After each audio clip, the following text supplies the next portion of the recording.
All right, today we're going to do a video of a 2008 Okamoto OGM-820UNCB. It's serial number 26013.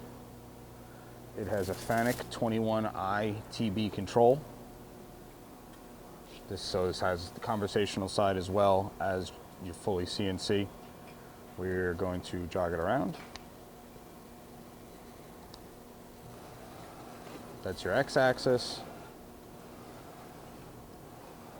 Nice and smooth. Again, ball screw driven. Your table is also ball screw driven. Your z-axis, again, also nice and quiet. That's rapid.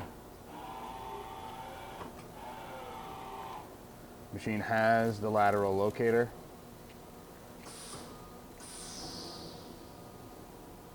See here, that's your touch off. It's a Marpost unit. We can start the grinding wheel. Again, just a little squeal from the belt, but extremely quiet, nice and smooth.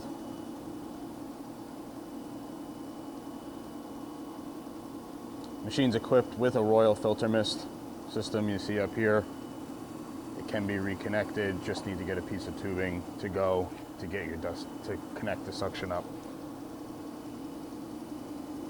Shut grinding wheel off. These are the hours presently on the machine. That's what they state. The machine does have a coolant system. You can see in the photos. It's presently wired 220 volts. I think that about does it. Thank you for watching our video.